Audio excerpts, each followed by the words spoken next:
Hey everyone, if you're serious about stepping up your photography or videography game, you might be wondering whether the FUJIFILM X-T5 is actually worth the investment. It's one of those cameras that gets tossed around a lot in YouTube reviews, but does it really deliver in real-world use? Link is in the description if you want to check the product details on Amazon.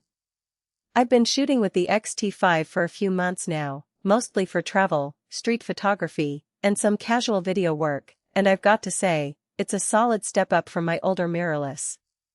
The first thing that stands out is the image quality.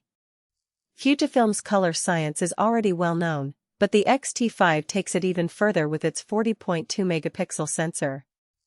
That extra resolution makes a difference when you're cropping or printing large. I've been able to pull off some really clean 24 by 36 prints without losing detail, which is great if you're into landscape or architectural work.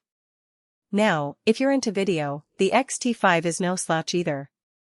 It can shoot 6.2K open gate, which is overkill for most people, but it gives you incredible flexibility in post. I've been using it for short travel vlogs, and the 4K 120 frames per second slow motion mode is a lot of fun.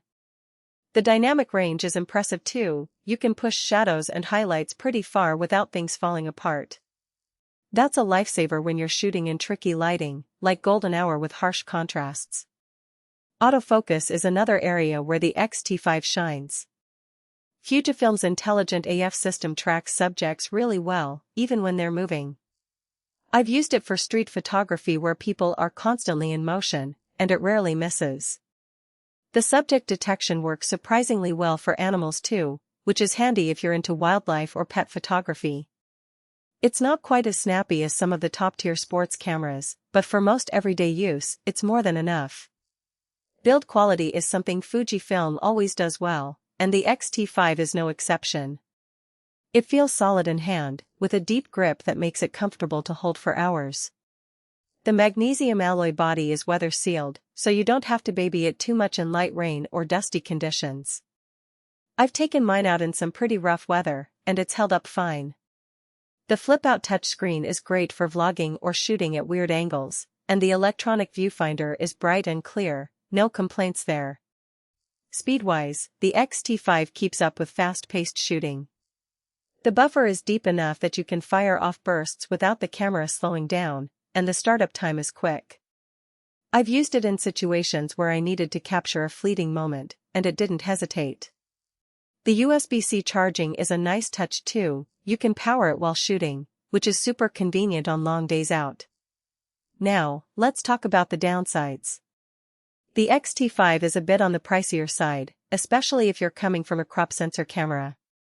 It's an investment, so if you're just starting out, you might want to consider something more budget-friendly first. Also, while the autofocus is great for most things, it can struggle a bit in low light or with very fast-moving subjects. It's not a deal-breaker, but it's something to keep in mind. Another thing to note is the menu system. FUJIFILM's menu can be a bit overwhelming at first, especially if you're used to simpler setups. It takes some getting used to, but once you've got it dialed in, it's fine. And if you're coming from a different brand, the controls might feel a little different at first. But honestly, that's true for any camera switch. So, who's the X-T5 for? If you're a photographer or videographer who wants top-notch image quality, great video capabilities, and a camera that feels built to last, this is a fantastic choice. It's especially good if you're already invested in the FUJIFILM ecosystem, since the lenses are fantastic. But if you're just dabbling or on a tight budget, there are more affordable options out there. Overall, the FUJIFILM X-T5 is a fantastic all-rounder that punches above its weight. It's not perfect, but the pros far outweigh the cons for the right user. If this sounds like the camera you've been looking for, check out the link below to see the latest price and availability.